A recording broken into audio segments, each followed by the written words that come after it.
¿Cómo están, amigos? ¿Cómo están? Sean ustedes bienvenidos a este espacio de No Apto para Cínicos con su servidor Jaime Hernández en este inicio de semana, un inicio de semana que está cargado de noticias, pero además de noticias que nos permiten asomarnos al pasado más reciente de México. Me refiero en esta ocasión a la revelación de la pasada semana, hacia fines de la semana pasada, de un periodista sobre documentos desclasificados por la administración de Joe Biden, en las que queda confirmado que los expresidentes, por lo menos desde Adolfo López Mateos, Gustavo Díaz Ordaz y Luis Echeverría y hasta José López Portillo, fueron informantes de la CIA. Bueno, ¿qué de peculiar, qué de sorprendente tiene esta noticia? Francamente, ninguna. Porque no es la primera vez que periodistas, analistas e historiadores han apuntado a esta relación inconfesa de la CIA con algunos de los exmandatarios de México, sobre todo a partir de la década de los 40. Pero hagamos un poco de historia para ver de qué manera la CIA llega a México. La CIA se instala en México bajo la presidencia del expresidente Miguel Alemán y se instala aproximadamente la primera oficina en México en el año de 1948. Un año después de su creación, en 1947. ¿Y por qué México, la Ciudad de México, sería uno de los principales cuarteles de la CIA? Pues porque prácticamente acababa de terminar la Segunda Guerra Mundial y se vendría encima lo que hoy conocemos con la época de la Guerra Fría, que fue lo que atizó y incluso lo que expandió la labor de inteligencia y las actividades de la CIA en México. Pero vamos a recordar cómo pasado fin de semana medios de comunicación daban a conocer esta historia de cómo documentos desclasificados apuntaban ya en esta dirección. Yo no sé si el equipo de producción tenga la mención, por lo menos, de cómo trascendió esta noticia en la que se destapaba sobre todo a José López Portillo como uno de los activos de la CIA. Ahí lo tenemos. Ahí tenemos imágenes de José López Portillo en el momento en el que prácticamente asciende al poder. Esta información recientemente divulgada hace alusión precisamente a López Portillo, un hombre que se caracterizó por ser, por lo menos en el discurso, un presidente de corte nacionalista, pero que después, con el paso del tiempo, fue cayendo en una serie de excesos, de actitudes frívolas, que realmente lo convirtieron en uno de los peores presidentes que ha tenido en México. Pero hagamos un poco de historia y vámonos hacia atrás. Una vez que la CIA se instala en México, uno de sus principales jefes operativos se llamaba Winston Scott. Winston Scott era un personaje prácticamente de leyenda. Miren, aquí lo tienen en pantalla. Esta es la imagen de Winston Scott. Hay pocas fotografías que se conservan de este personaje.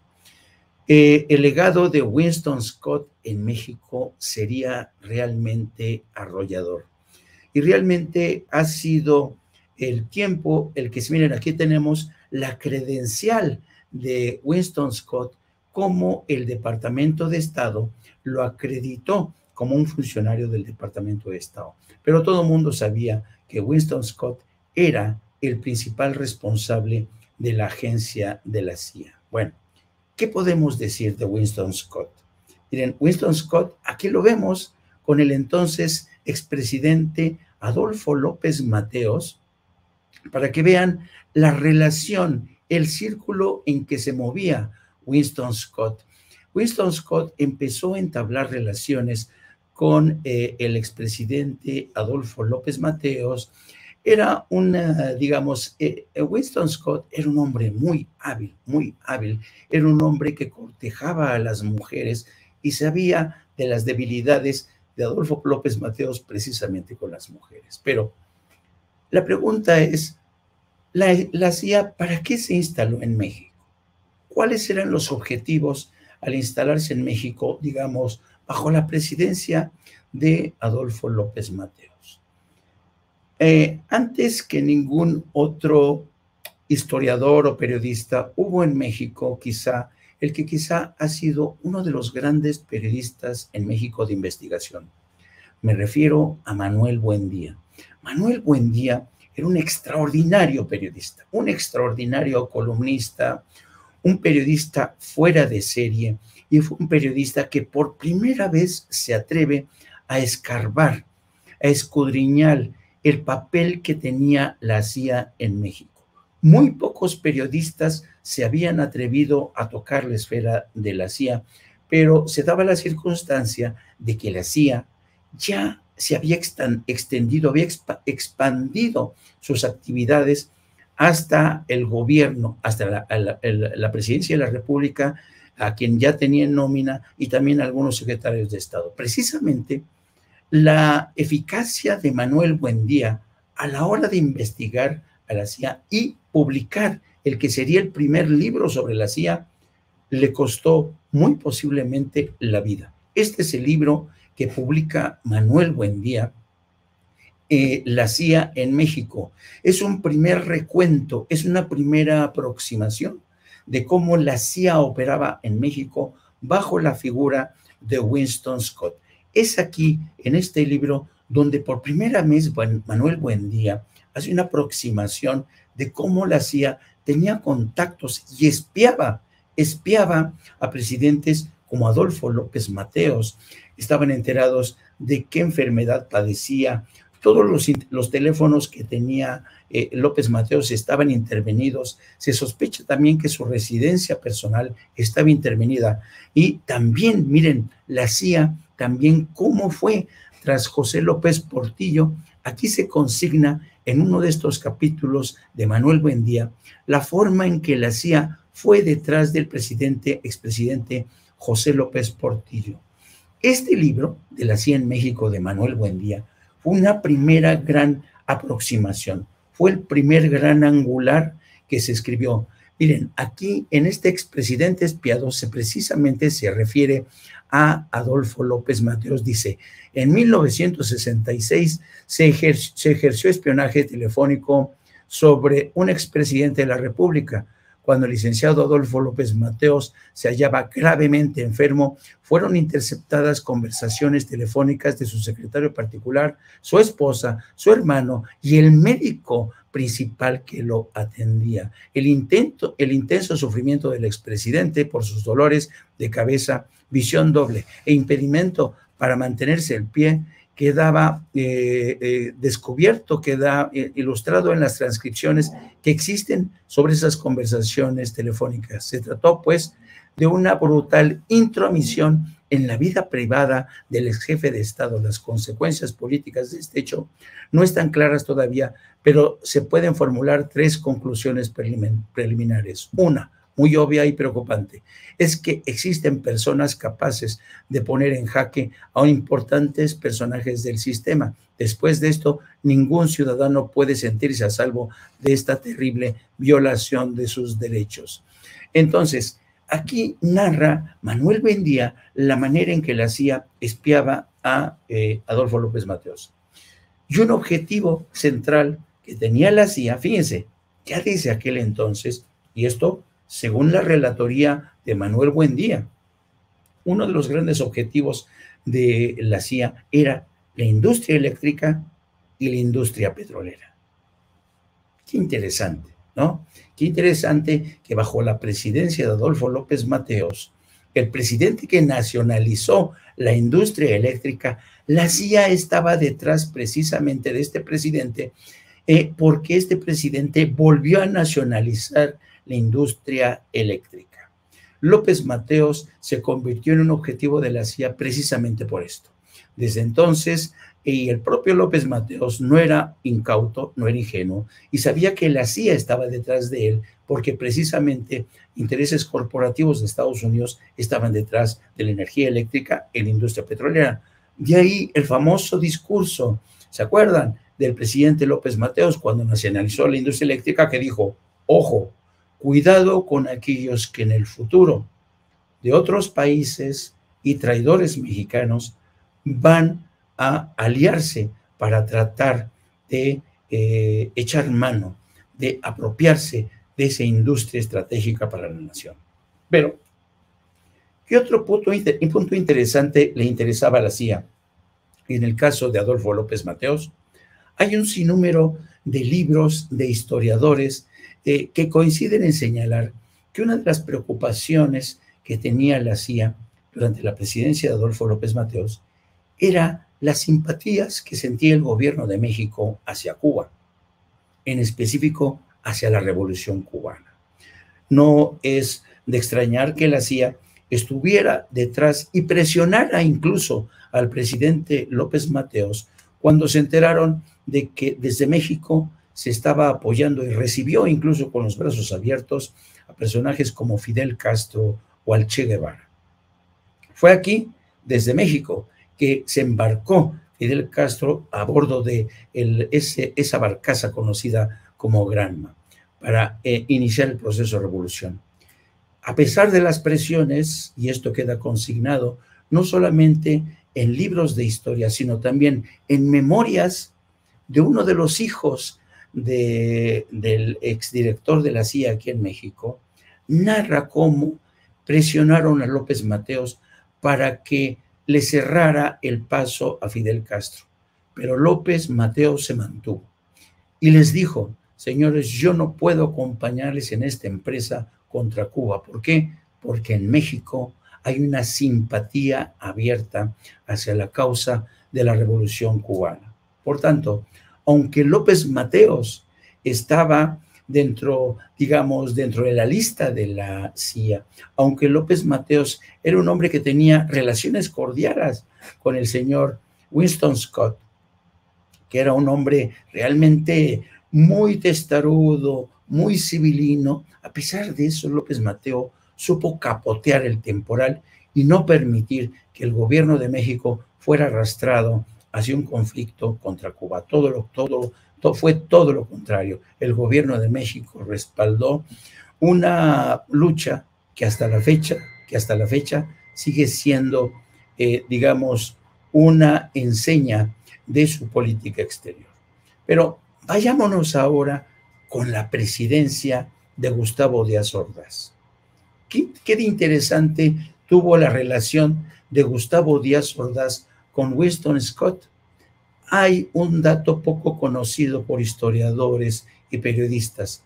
Winston Scott, mejor dicho, el presidente Gustavo Díaz Ordaz llegó a ser padrino de bodas de Winston Scott, ¿sí?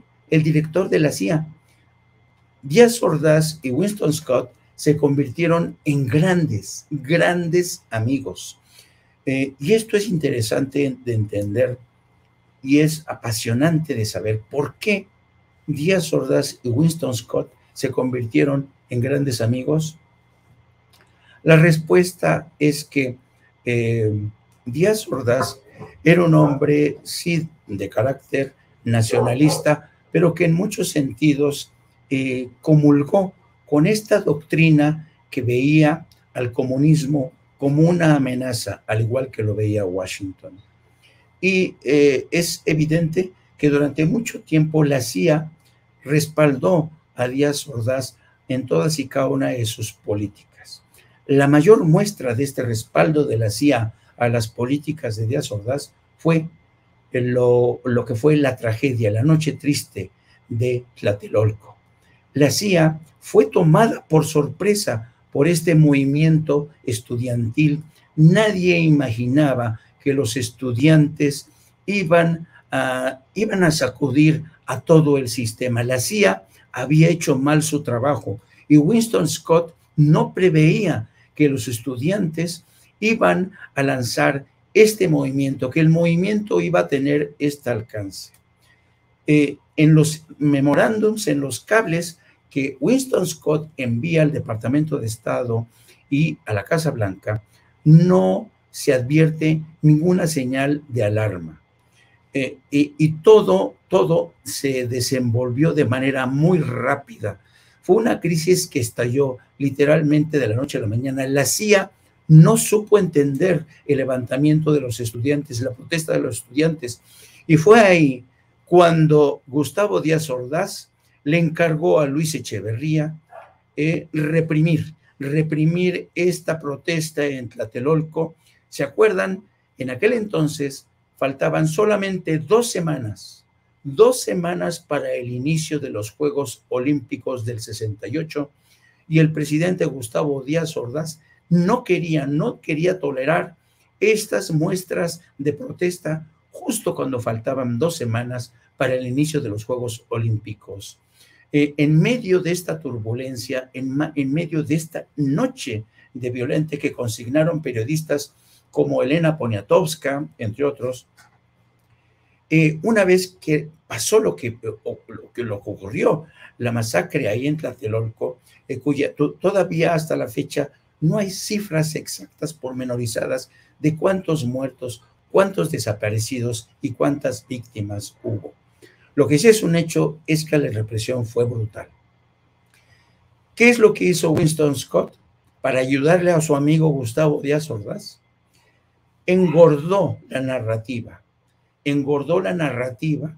de la amenaza que representaba ese movimiento estudiantil. A partir de ese momento, la CIA empieza a redactar informes en los que advierten de la amenaza de comunistas, incluso de influencia de China comunista y de Rusia comunista con este movimiento. Y de la noche a la mañana, Washington se enteró, el Departamento y la Casa Blanca, de que detrás de este movimiento estudiantil estaba Rusia y China. Todo por obra y arte de Winston Scott, que de esta manera le cubrió las espaldas a Gustavo Díaz Ordaz. Este hombre fue el artífice de la campaña de desinformación que le permitió a Gustavo Díaz Ordaz y a Luis Echeverría salvar la cara.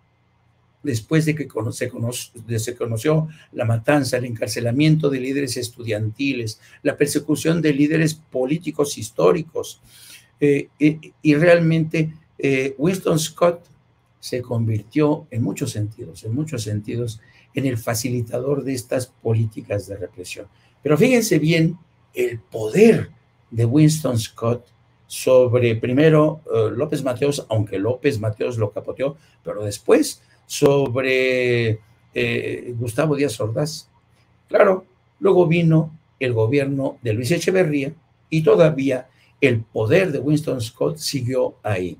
Luis Echeverría se convertiría en el sucesor de Gustavo Díaz Ordaz y el gobierno de Estados Unidos, a través de la CIA, le había dado también la bendición a Luis Echeverría para proseguir con esta guerra sucia contra movimientos insurgentes. ¿Se acuerdan la campaña brutal del halconazo en el 71? ¿Se acuerdan de la guerra sucia contra los movimientos insurgentes de Genaro Vázquez? Toda esta época contaba con la bendición de la CIA.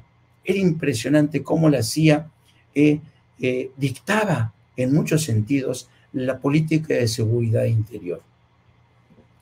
Y de ahí pasamos a quizá el caso también más fascinante, y que es el que consigna este documento desclasificado, que es el caso de José López Portillo.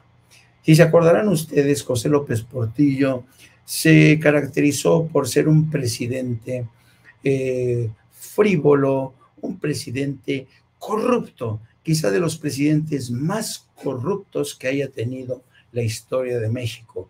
La cultura de la corrupción se extendió por doquier, en los medios de comunicación sobre todo. No era un secreto que desde Echeverría se empezó a cultivar a intelectuales orgánicos, y esta política de cultivar y a consentir a intelectuales y orgánicos y a periodistas siguió con José López Portillo. Sí, Luis Echeverría incluso le daba salarios, casas habitación a intelectuales, la creación de los estudios del tercer mundo, donde colocó a varios intelectuales. En el caso de José López Portillo, su gran consentido sería, ¿quién? Joaquín López Dóriga, el Güero. Fue su enfant chouchou, su niño consentido, Joaquín López Dóriga, que fue desde el inicio de la presidencia de José López Portillo uno de los periodistas que gozaron de mayor privilegio en el contacto con el Ejecutivo, en la filtración de informaciones exclusivas. Y lo interesante del caso también, en el caso de José López Portillo, fue la forma en que el gobierno de Estados Unidos, lo mismo que pasó con Díaz Ordaz y Echeverría, en aquel entonces, el Departamento de Estado no era tan meticuloso en la difusión de sus informes anuales en materia de derechos humanos. Todo lo contrario, casi no señalaban a México por la violación de derechos humanos, a pesar de que fue esa época quizá la más negra en materia de derechos humanos. En el caso de López Portillo ocurrió más de lo mismo. Un ejemplo. ¿Quién fue el jefe de la policía capitalina bajo la presidencia de José López Portillo? El Negro Durazo. Un personaje, una leyenda negra de la policía. Era un policía que era un criminal que controlaba las bandas de asaltantes, las bandas de criminales. El Negro Durazo se convirtió en el paradigma de lo que fueron los abusos policiales, los secuestros. Era capaz de exterminar a una pandilla entera de ladrones cuando éstas se metían con altos miembros del partido político o de la presidencia o de cualquiera de sus amigos. El Negro Durazo se convirtió en el cancerbero de José López Portillo a la hora de mantener a raya al crimen organizado. Pero también el gobierno de Estados Unidos, precisamente bajo la presidencia de José López Portillo, se dio la tarea de hacerse de la vista gorda con todos y cada uno de los casos de corrupción. ¿Ustedes creen que el gobierno de Estados Unidos no sabía de lo corrupto que era López Portillo, de la lista de amantes que tenía López Portillo, de las andanzas de su mujer, Carmen Romano de López Portillo? Pues claro que lo sabían, pero hacían de la vista gorda porque López Portillo era uno de sus activos. Y aquí permítanme hacer un breve paréntesis para hablar de esta cultura de la corrupción, del soslayo ante la violación de derechos humanos. La CIA, mientras le eres útil, está al 100% contigo. Cuando le dejas de ser útil, cuidado. Y esto lo podemos ver no solamente en el caso de México, con López Mateos, Gustavo Díaz Ordaz, Luis Echeverría y José López Portillo. Lo pudimos ver, por ejemplo, en Panamá, con el general Manuel Antonio Noriega. El general Manuel Antonio Noriega fue uno de los grandes activos de la CIA en Panamá. Fue su gran agente. Aquí lo vemos al general Manuel Antonio Noriega, a quien todos conocían como cara de piña. Era un hombre que le resultaba fundamental a Estados Unidos por el control del canal de Panamá y también porque el general Antonio Noriega le servía como un hombre, como un activo en épocas en que Estados Unidos estaba temeroso de que Rusia se infiltrara, de que el comunismo avanzara desde Centroamérica. Bien, pero ¿qué pasó con el general Manuel Antonio Noriega? Que un día de estos se les reveló. ¿Y qué pasó? La CIA impulsó un golpe de Estado contra el general Noriega. Fue un golpe de Estado atroz, atroz, impulsado por Estados Unidos de forma descarada. El general Antonio Noriega fue posteriormente capturado y terminaría sus días en Estados Unidos. ¿Qué otro personaje le serviría también a Estados Unidos? Ahí tenemos el caso de Osama Bin Laden. Osama Bin Laden fue uno de los principales activos de Estados Unidos durante la guerra de la Unión Soviética, la extinta Unión Soviética en Afganistán. Osama Bin Laden fue uno de sus agentes de la CIA que actuaba como guerra de guerrillas contra los rusos.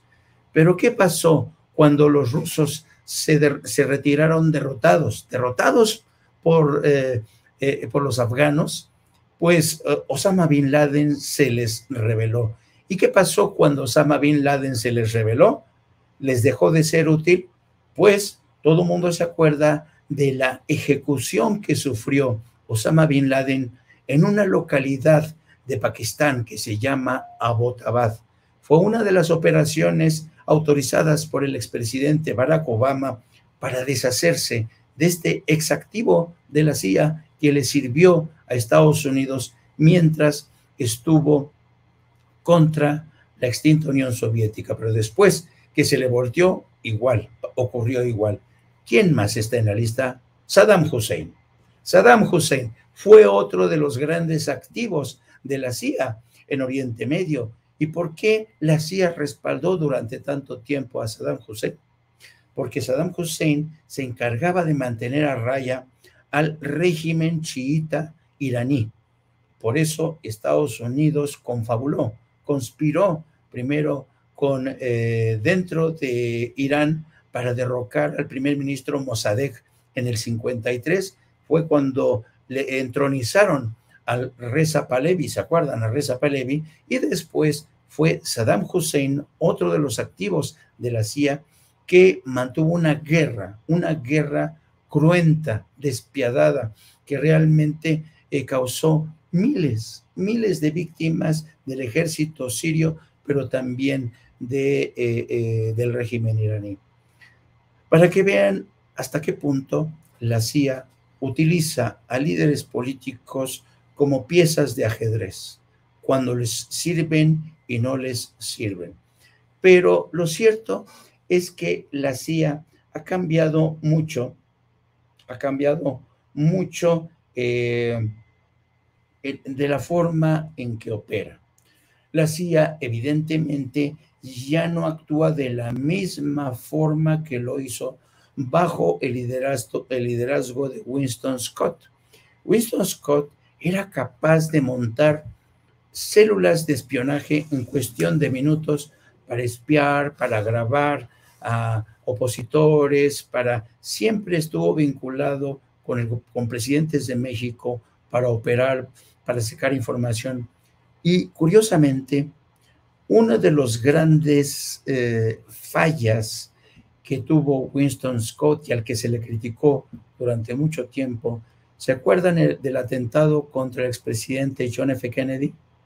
Bueno, el atentado contra el expresidente John F. Kennedy fue producto de una conspiración que hasta la fecha todavía no queda muy clara. El caso es que muchos de los adversarios que ya tenía Winston Scott en la CIA lo culparon de no haber puesto suficiente atención en los viajes que había realizado Lee Harvey Oswald a México.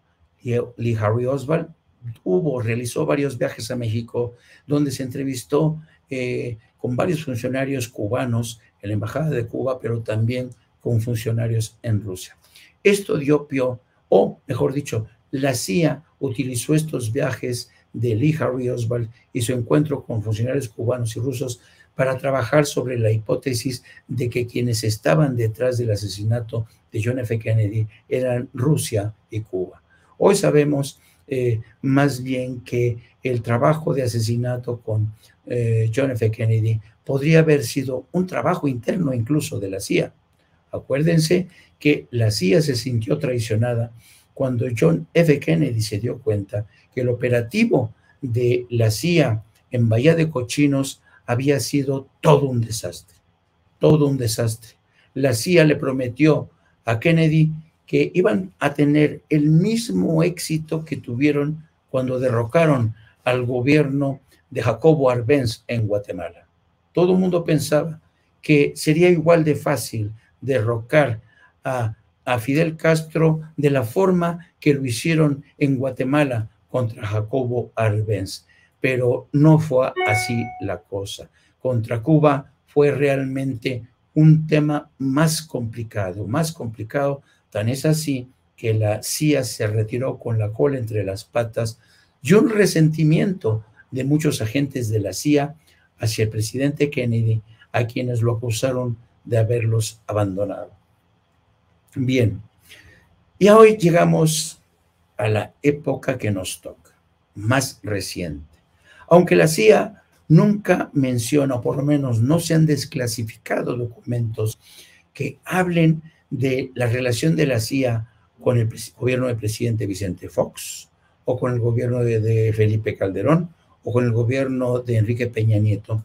Lo cierto es que hay suficientes indicios como para pensar que la CIA siempre vio con buenos ojos a estos gobiernos. Empecemos por el de Vicente Fox. Vicente Fox, un expresidente de la Coca-Cola, un hombre que siempre se dijo ser uno de los mejores aliados de Estados Unidos, un hombre al que Washington siempre cultivó y consideró que era un hombre que prometía terminar con el sistema unipartidista en México, un hombre que prometió la transición, pero que hoy todos sabemos traicionó. Hoy sabemos que Vicente Fox se adecuó muy bien a la estrategia de seguridad de Estados Unidos. Nunca se opuso a insinuaciones de Estados Unidos para ver de qué manera Estados Unidos podía incursionar en la industria eléctrica o en la industria petrolera. Lo que es más, Vicente Fox, de alguna manera, y esto por lo menos hubo exares de la droga en Estados Unidos como Gil Gelikovsky, quien alguna vez me confesó que él tenía la sospecha de que Vicente Fox incluso ayudaba a cárteles de la droga. Siempre estuvo Vicente Fox en la mira de la CIA, pero le dejaban pasar todo. ¿Se acuerdan de la corrupción de los hijos de Martita Sagún? Como si no pasara nada, y en Estados Unidos ni se inmutaban. Poco más de lo mismo ocurrió con el gobierno de Felipe Calderón, uno de los presidentes más complacientes con Estados Unidos en materia de seguridad. Fue Felipe Calderón el hombre que le abrió las puertas a las agencias de seguridad, particularmente a la DEA.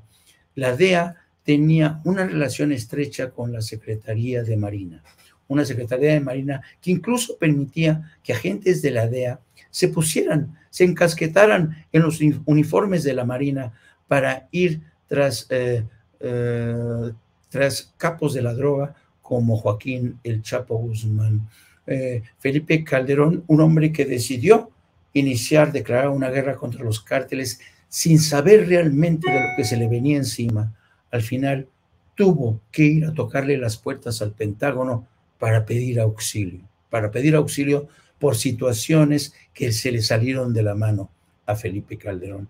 Fue Felipe Calderón el hombre que realmente condenó a México a ser una fosa común de cientos de miles de víctimas. Y realmente esto, a pesar de que hoy veamos las constantes críticas que se tienen hacia el presidente de México porque no ha resuelto el tema de la violencia, lo cierto es que bajo la presidencia de Felipe Calderón se registraron los peores crímenes de lesa humanidad por los que Felipe Calderón ya hubiera sido condenado por lo menos ante la Corte Internacional de Justicia de La Haya. Y otra vertiente, la vertiente del dinero. ¿Cómo es posible que Felipe Calderón se haya convertido en uno de los hombres más ricos? Pues básicamente porque todo se le permitía. ¿Por qué? Porque Felipe Calderón le daba manga ancha a las agencias de inteligencia. Uno de los episodios quizá más tristes o más significativos de esta forma en que Felipe Calderón aceptaba como un trágala las consignas de Washington fue a raíz del asesinato de Jaime Zapata, uno de los agentes estadounidenses que murieron en la carretera de San Luis Potosí bajo su presidencia. A raíz de ese crimen, a raíz de ese asesinato, Felipe Calderón aceptó la exigencia de Barack Obama para que permitiera el despliegue de drones militares para espiar al cártel de los Zetas, a quien se consideraba como responsable del asesinato de ese agente. Esa cacería contra el cártel de los Zetas prácticamente marcó el principio del fin para el cártel de los Zetas, que aunque sigue vivo, no lo es hoy con los mismos, la misma fuerza, el mismo poder que tuvo bajo la presidencia del expresidente Calderón.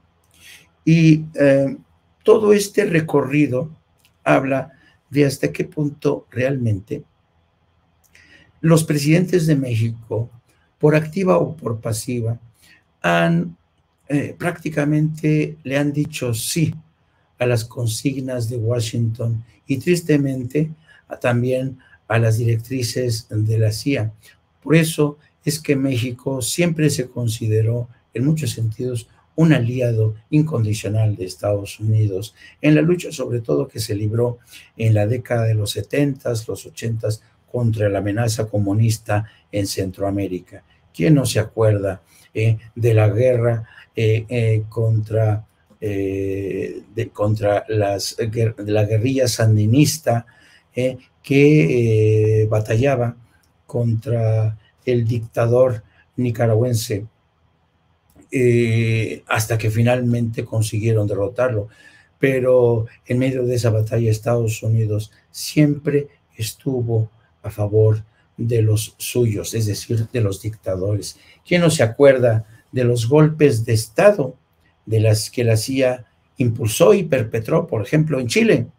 ¿Quién no se acuerda de ese golpe de Estado cruento que le costó la vida a cientos de chilenos y sobre todo al presidente Salvador Allende, un hombre realmente valiente, un hombre que defendió hasta las últimas consecuencias las reservas estratégicas de cobre, y fue precisamente la CIA y fue Henry Kissinger quien le dio el visto bueno a este golpe de Estado en Chile. ¿Quién no se acuerda de estos golpes de Estado?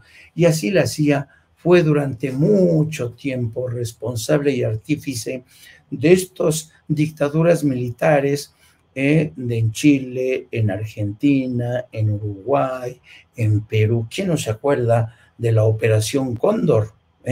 Esta Operación Cóndor que convirtió prácticamente a estas dictaduras del Brasil, Argentina, Chile, Uruguay, Paraguay, realmente en un campo de la muerte para muchos líderes políticos, algunos de ellos que consiguieron escapar y salvar vida aquí en México en la década de los 70s y los 80s.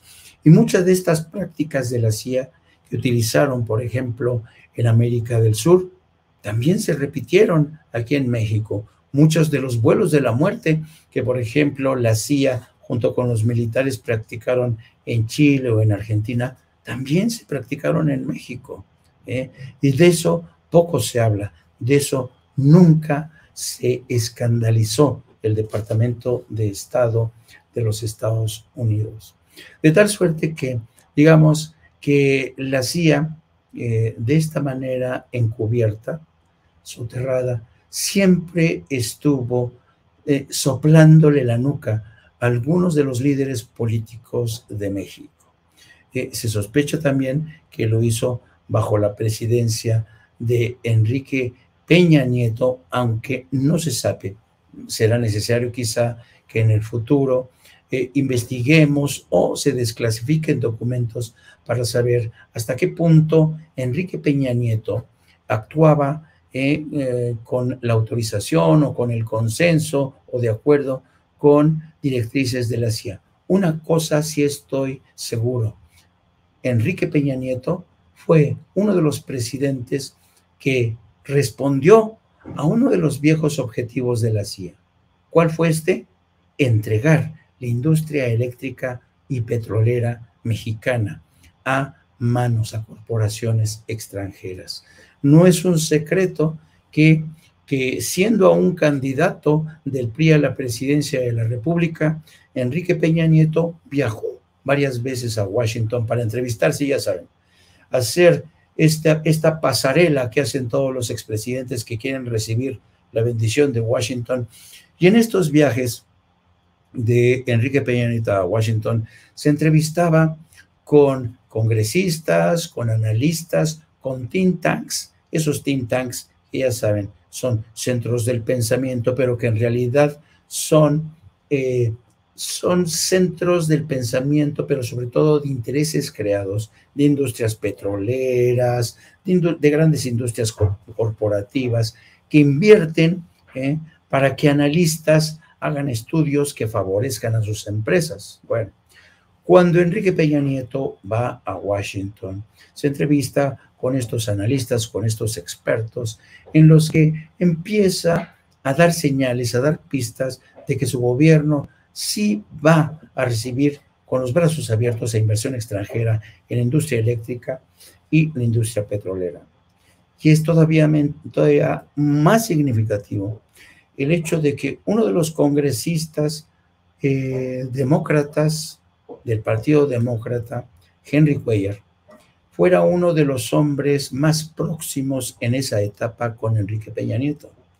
Henry Cuellar se convirtió en uña mugre de Enrique Peña Nieto, lo acompañaba en sus viajes, lo presentaba ante colegas del Partido Demócrata y del Partido Republicano, para presentarles como un presidente que resurgía de las entrañas de un nuevo PRI, un PRI que no tenía que ver nada con los dinosaurios del pasado, no. Este era el representante de una nueva generación de priistas que iban a modernizar al partido y a México. Y en ese proceso de modernización, que se incluía la industria petrolera.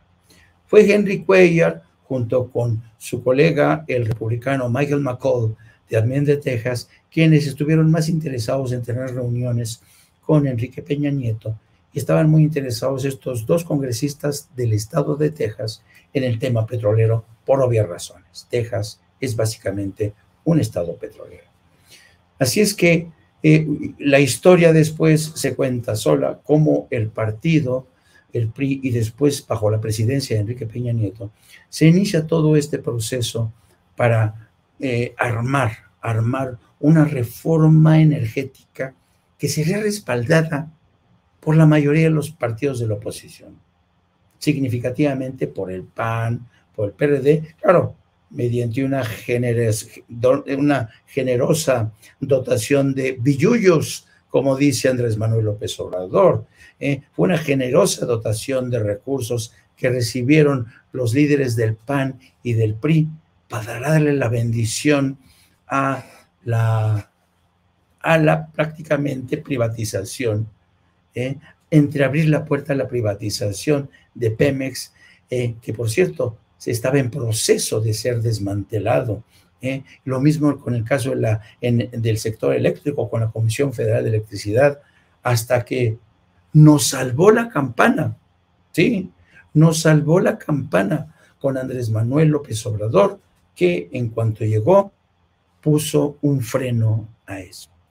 Pero precisamente vamos a hablar de la historia tan interesante, o por lo menos la relación tan interesante que ha tenido el presidente de México, sobre todo tratándose de la relación con las agencias de inteligencia. Ustedes saben que el presidente Andrés Manuel López Obrador ha sido bastante quisquilloso,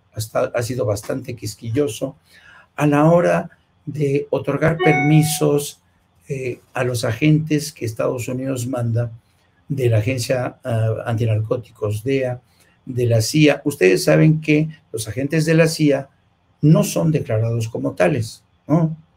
La CIA en México ya no trabaja como antes, que andaban como espías chinos, como hacía Winston Scott, que infiltraba, armaba comandos para que pusieran... No. Winston Scott, claro, eran otras épocas. Hoy la CIA tiene a su servicio un enorme aparato de espionaje que se llama la Agencia Nacional de Inteligencia de Estados Unidos, la NSA.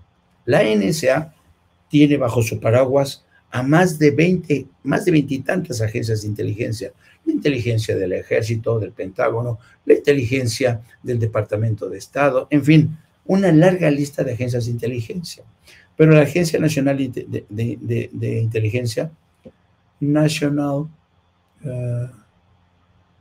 NSA, la Agencia Nacional de Inteligencia, es la que se encarga de intervenir teléfonos, de intervenir llamadas, intervenir todo lo escucha.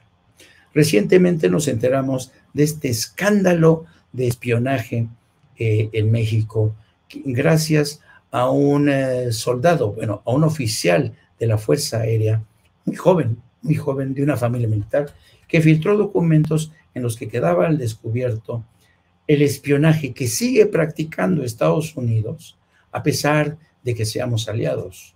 El presidente se ha molestado, por no decir que encabronado, por esta sistemática labor de espionaje de Estados Unidos en México. Pero lo más interesante del caso, si me permiten, es el papel que los medios de comunicación en México han asumido ahora en esta nueva etapa de espionaje, de actividades de la CIA en México. Por ejemplo, organizaciones como Mexicanos contra la Corrupción, que recibe ayuda del Departamento de Estado a través del programa de USAID, ¿no? ¿A dónde van esos recursos?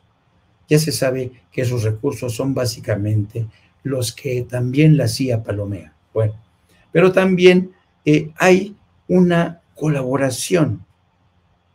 Yo no sé si de carácter oficial, monetario, pero en términos reales, periódicos como el Reforma, el Universal, medios de comunicación televisivos y radiofónicos se han convertido realmente en los mejores aliados de la CIA a la hora de atacar a un gobierno como el de López Obrador, cuando lo presentan como un gobierno incompetente, violento, incapaz, que además viola los derechos humanos.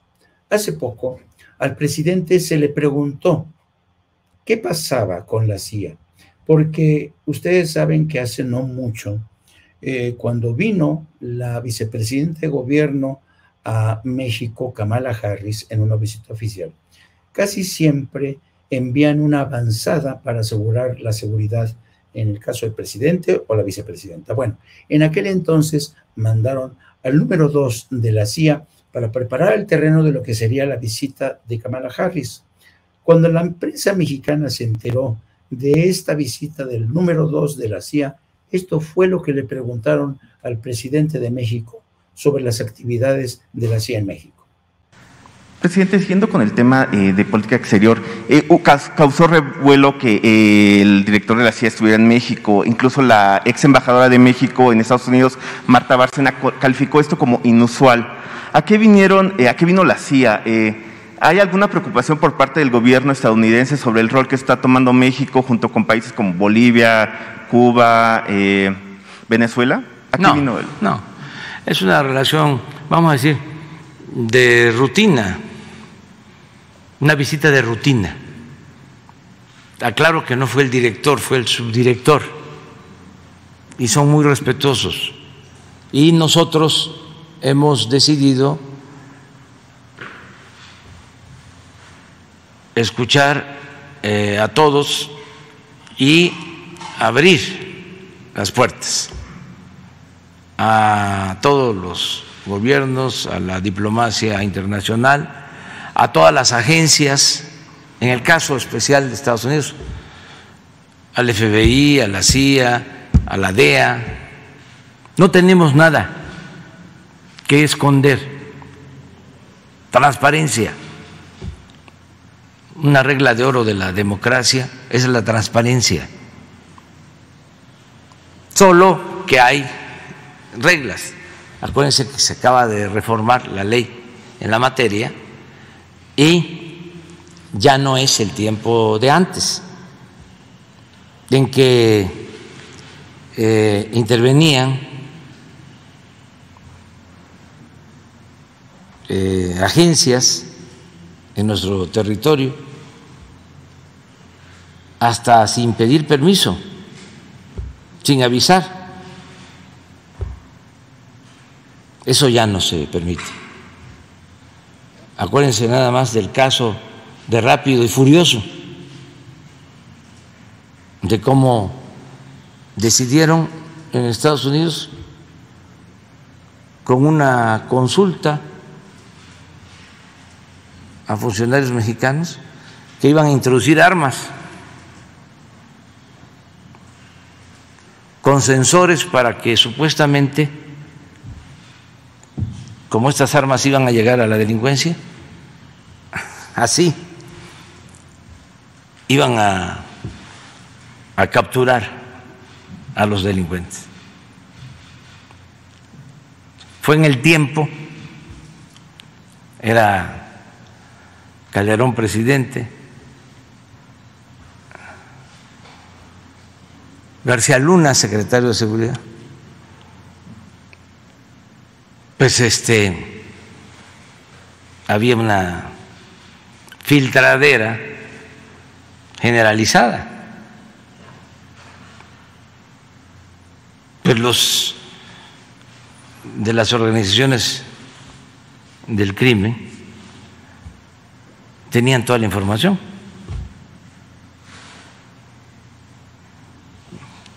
Agarraron las armas, les quitaron los sensores y las empezaron a usar para asesinar personas. Algo gravísimo.